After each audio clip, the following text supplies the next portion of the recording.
Good morning students. राजकीय महाविद्यालय कुंभलगढ़ की ऑनलाइन क्लासेस में आप सभी का हार्दिक स्वागत है। कल की क्लास में अपन ने वैज्ञानिक पद्धति के बारे में अध्ययन किया था। वैज्ञानिक पद्धति क्या है, उसकी विशेषताएं क्या है, विज्ञान क्या है, ये सब अपन कल की क्लासेस में देखा था। अब आज अपने को देखना है कि वैज्ञानिक पद्धति के चरण क्या है, कि जब व्यवस्थित एवं क्रमबद्ध अध्ययन किया जाता है तो किस तरीके से किया जाता है, क्या उसके स्टेप होते हैं, ये आज की क्लास में अपन पढ़ेंगे। कि प्रत्येक वैज्ञानिक अध्ययन जो होता है वो क्रमबद्ध एवं व्यवस्थित होता है। तो क्रमबद्ध एवं व्यवस्थित होगा तो उसका पहला कोई न कोई चरण होगा। सबसे पहले क्या किया जाता है, उसके बाद क्या किया जाता है, ये विभिन्न प्रकार के उसके चरणों से उसको गुजरना पड़ता है। एक अनुसंधानकर्ता जब अध्ययन करता है तो वह स्टेप बाय स्टेप अध्ययन करता है, तभी जाके वह सही निष्कर्ष पर पहुंच पाता है और सही तरीके से उसका व्यवस्थित अध्ययन होता है। जहां अपन ने कल की क्लास में पढ़ा था कि वैज्ञानिक अध्ययन क्या है, क्रमबद्ध एवं व्यवस्थित अध्ययन ही वैज्ञानिक अध्ययन है। तो जब भी क्रमबद्ध एवं व्यवस्थित होगा तो उसके कुछ पर्टिकुलर स्टेप्स होंगे। उन स्टेप्स के बारे में अपने को देखना, क्योंकि एक के बाद एक स्टेप का जो प्रयोग किया जाएगा उसी के बाद वह सामान्यीकरण तक पहुंचता है। तो वैज्ञानिक पद्धति में लुनबर्ग ने इसके 4 चरण बताए। पहला प्राकल्पना का निर्माण, दूसरा अवलोकन एवं तथ्यों का आलेखन, तृतीय संकलित तथ्यों का वर्गीकरण एवं संगठन और चौथा है सामान्यीकरण। यानी सबसे पहले हाइपोथेसिस का निर्माण होगा, फिर तथ्यों का अवलोकन एवं आलेखन यानी कलेक्ट करेंगे तथ्यों का, फिर उनका वर्गीकरण होगा और उसके बाद उन वर्गीकरण करने के बाद तथ्यों का सामान्यीकरण किया जाएगा। ये किसने बताया है? लुनबर्ग ने। पीवी यंग ने साइंटिफिक मेथड के 6 चरणों का उल्लेख किया है। सबसे पहले समस्या का चुनाव,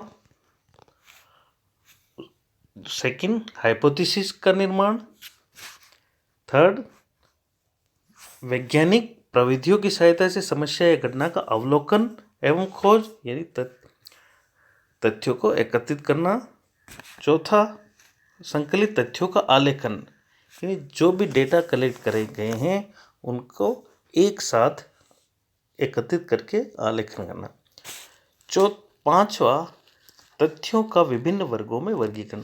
कि डेटा तो बहुत से हो गए, अब समान विशेषताओं के आधार पर अब उनको विभिन्न वर्गों में विभाजित किया जाता है, उनका वर्गीकरण कर दिया जाता है। अब उन वर्गीकरण करने के बाद अंत में वैज्ञानिक सामान्यीकरण का होता है, और ये वैज्ञानिक सामान्यीकरण ही क्या है, सिद्धांत बनता है। ये कुछ चरण हैं।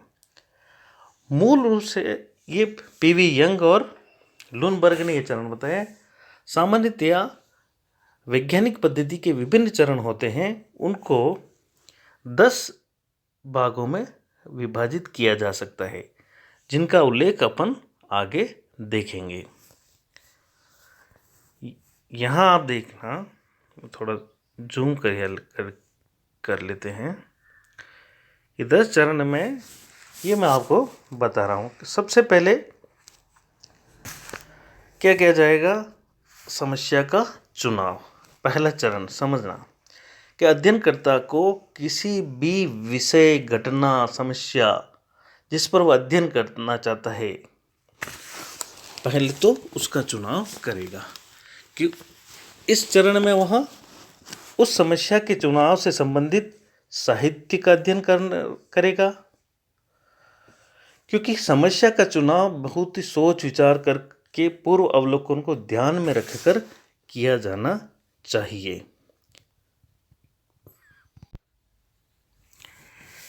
पहले चरण के बाद यानी समस्या के चुनाव के बाद दूसरा जो स्टेप है वो है अध्ययन के उद्देश्यों का निर्धारण। अध्ययन के उद्देश्यों का निर्धारण, कि समस्या के चयन के बाद आपके अध्ययन का उद्देश्य क्या है। जैसे कि आप दहेज प्रथा पर अध्ययन करना चाहते हैं, आपका उद्देश्य क्या है। दहेज प्रथा की वर्तमान परिस्थिति को जानना चाहते, दहेज के पीछे क्या कारण है, या दहेज प्रथा में पूर्व से लेके वर्तमान तक क्या बदलाव हुआ है। जो भी आपका उद्देश्य हो उसका निर्धारण आपको करना पड़ता है कि किस उद्देश्य से आप इस समस्या का आपने चुनाव करा है, क्यों करना चाहते हैं। ये आपका अध्ययन का उद्देश्य विशिष्ट या सामान्य दोनों ही हो सकते हैं। तीसरा जो चरण है वह है हाइपोथेसिस का निर्माण, बहुत ही इम्पोर्टेंट है। हाइपोथेसिस के बारे में अपन ने अध्ययन करा था, जिसमें कि वह एक अपने को दिशा निर्देश प्रदान करती है। विभिन्न तथ्यों को एकत्रित करते वक्त एक डायरेक्शन अपने को प्रदान करती।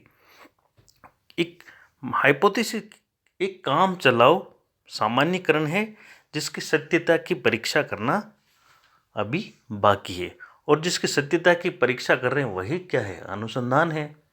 कि आप दहेज प्रथा के बारे में एक आपका सामान्य अनुभव कहेगा, उसके आधार पर आप कुछ निष्कर्ष निकालेंगे कि दहेज प्रथा का कारण यह है कि अशिक्षा के कारण, लोगों का स्वार्थीपन के कारण दहेज प्रथा ज़्यादा बढ़ रही है। ये आपके कुछ एक हाइपोथेसिस होगी, आप उसी डायरेक्शन पे बढ़ें। अब आप इस हाइपोथेसिस को ध्यान में रखकर आगे अध्ययन करेंगे। आपका सामान्य अनुभव ये कहता है। अब उसके बाद आपकी हाइपोथेसिस सही भी हो सकती है या गलत भी हो सकती है। दोनों ही अर्थों में आपको नए ज्ञान की प्राप्ति होगी। चौथा जो चरण है, हाइपोथेसिस का निर्माण कर लिया, उसके बाद चौथा चरण आएगा अध्ययन की इकाइयों का निर्धारण। अध्ययन क्षेत्र एवं अध्ययन की इकाइयों का, कहाँ आप अध्ययन करना चाह रहे हैं। अध्ययन क्षेत्र का चुनाव करना एक महत्वपूर्ण चरण है, क्योंकि सबसे पहले अध्ययन का क्षेत्र तय हो जाना चाहिए, जिससे कि व्यर्थ की सामग्री को एकत्रित करने से बचा जा सकते हैं। क्योंकि अगर अध्ययन क्षेत्र काफ़ी बड़ा होगा तो उसकी प्रत्येक इकाई का अध्ययन करना भी संभव नहीं। तो दो चीज़ें देखी जाती है कि पर्टिकुलर कौन से एरिया में आप अध्ययन करना चाहते हैं और कितनी इकाइयों का। अगर आपका अध्ययन क्षेत्र बड़ा है तो आपको कुछ उनमें से कुछ एक इकाइयों का चयन करके फिर आपको अध्ययन करना, जिसे कि निर्देशन करते हैं कि समग्र का अध्ययन नहीं किया जा सकता। उस समग्र में से समान विशेषताओं वाली कुछ इकाइयों का चयन कर लिया जाता है। उसके चयन करने के तरीके अलग होते हैं वो, लेकिन पहले ये देखा जाता है कि कितने का अध्ययन अपने को करना है, कितना बड़ा क्षेत्र हो सकता है और कितनी इकाइयों का अध्ययन करना है। अपने अध्ययन की सुविधा अनुसार, अपने संसाधन, समय, धन के अनुसार यह सब तय कर दिया जाता है और उद्देश्यों के अनुसार। अगला जो चरण आता है वो है, अब क्षेत्र का चयन कर लिया आपने, उसके बाद कौन सी प्रविधियों का आप चयन करेंगे, ये समझना। अध्ययन प्रविधियों एवं उपकरणों का चुनाव, कि आपका अध्ययन का उद्देश्य और प्रकृति को ध्यान में रखकर सूचनाएं जो संकलित करनी। अब दहेज प्रथा पर आप सूचनाएं संकलित करेंगे। आपने एरिया तय कर लिया कि इस पर्टिकुलर क्षेत्र का अध्ययन कर रहा हूँ, इस उद्देश्य से कर रहा हूँ, और अब किस तरीके से करेंगे।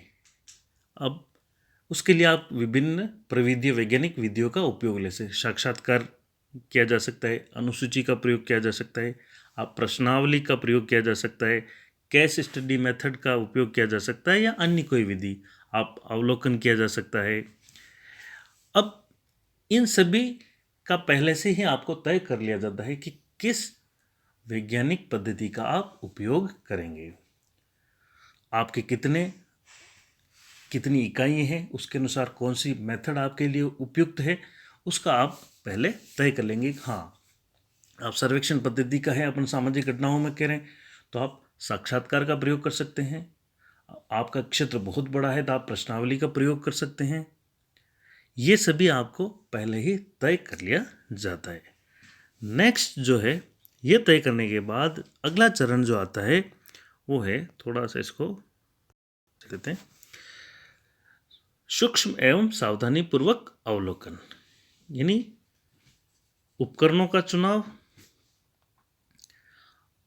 अब सामग्री की घटना का सावधानी पूर्वक अवलोकन, यानी उन तथ्यों का एकत्रित किया जाएगा। अब ये जरूरी नहीं है कि अवलोकन आपने उपकरण कौन सा लिया, साक्षात्कार, प्रश्नावली, अनुसूची, यानी इनके द्वारा आप तथ्यों को संकलित करेंगे कि दहेज प्रथा के बारे में आपने की जितनी जो जानकारी आपको चाहिए वो आप वहाँ से अवलोकन के द्वारा, साक्षात्कार, अनुसूची, प्रश्नावली, जो भी आपने प्रविधि का उपयोग कर रहे हैं उससे आप उन तथ्यों का संकलन करेंगे। एक के बाद एक चरण हो रहा है। उसके बाद यानी आपके पास डेटा एक जगह आ गए हैं। अब समझना आप नेक्स्ट जो 7वां चरण अपन यहाँ देख रहे हैं कि अभी तक अपन ने क्या करा, कौन सी प्रविधि का प्रयोग, प्रविधि के प्रयोग के बाद डेटा अपन ने फील्ड में जाके कलेक्ट करे, क्योंकि आपने अध्ययन क्षेत्र तय कर लिया था पहले कि ये अध्ययन क्षेत्र है, ये इकाइयाँ हैं, ये अपनी इस तरीके से अध्ययन करेंगे। ये सभी करने के बाद आपने वो जो डेटा कलेक्ट करें, यानी तथ्यों को एकत्रित कर, अब आपकी ये मान सकते हो कि आप चारों तरफ से आपने जो भी डेटा लेने थे आपकी टेबल के ऊपर आ गए। अब ये बहुत बड़ा इम्पोर्टेंट है कि एकत्रित तथ्यों को अब क्या किया जाएगा, विभिन्न आपके पास आ गए कि मान लो जैसे आपने दहेज प्रथा के बारे में आपने 100 परिवारों का अध्ययन करा, जिसमें किसी ने कहा कि समाज में दहेज आपने लेते हैं चलता है, क्यों, तो समाज में प्रतिष्ठा के कारण। कुछ एक लोगों के जवाब आए कि समाज में दहेज जो है वो कि बच्चों को पढ़ाया लिखाया, एजुकेशन इतनी की तो कहाँ से करेंगे। कुछ लोगों को लगता है जब फ्री में सब कुछ मिल रहा है। ये विभिन्न आपके रीजंस आए कि दहेज क्यों लिया जाता है।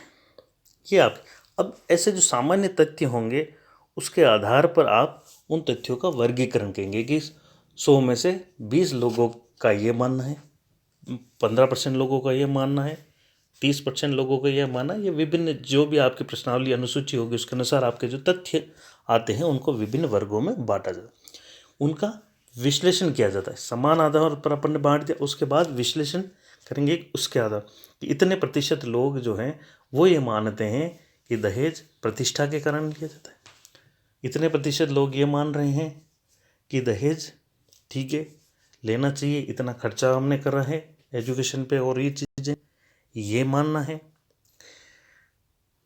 ये सभी ये रीजन, ये उसका अपन व्यवस्थित विश्लेषण और उसकी व्याख्या करते हैं, यानी कार्य कारण संबंधों का पता लगाया जाता है।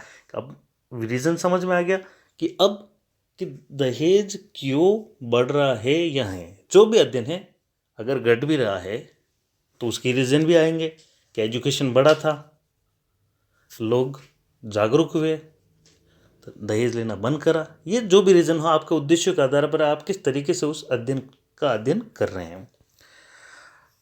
हाँ, नेक्स्ट जो है ये डेटा आपकी टेबल पे आ गए सब कुछ। अब उसके आधार पर आप क्या करेंगे, सामान्यीकरण करेंगे, एक सामान्य निष्कर्ष आप निकालेंगे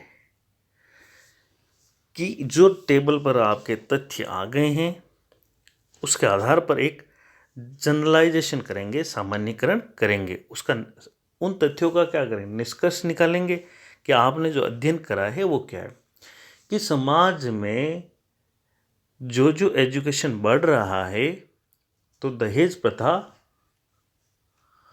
कम होती जा रही है। ये भी हो सकता है कि बढ़ रही है, वो आपका अध्ययन के निष्कर्ष कहेंगे।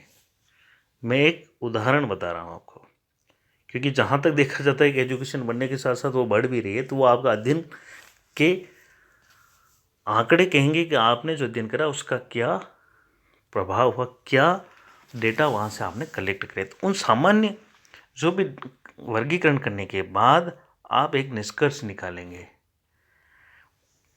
ठीक है। अब यानी उसका निष्कर्ष निकालने के बाद 30 अंतिम जो आता है चरण एक और कि सामान्य नियमों की जांच एवं पुनर्परीक्षा किया जाता है। अब उनमें से जैसे आपने जो निष्कर्ष निकाल दिया क्या वो सार्वभौमिक रूप से सही है? क्या सभी जगह पर लागू है? तो आम तौर पर जैसे कि आपके आंकड़े ये माना कि उदाहरण अपन मान लें कि एजुकेशन जहाँ जहाँ एजुकेशन की स्थिति थी वहाँ दहेज कम था। यहाँ आपने ये देखा कि जहाँ हाई क्वालिफाइड थे लोगों, इंजीनियर, IAS, वहाँ ये माना गया कि दहेज की स्थिति और ज़्यादा थी, क्योंकि उनका ये मानना था कि इतना खर्चा हुआ, ये सब चीज़ें, जो भी आपका रीज़न जिस भी तरीके से आए, तो उन तथ्यों की आप दूसरी जगहों पर भी आप वापस जांच की जा सकती है। आपको वापस उनमें से कुछ एक जैसे इकाइयों का चयन अपन वापस उसमें से किया जा सकता है, कुछ परसेंटेज, क्या अपन ने सही उसका अध्ययन किया या नहीं। ये सब होने के बाद अंतिम रूप से अब क्या की जाती है, भविष्यवाणी,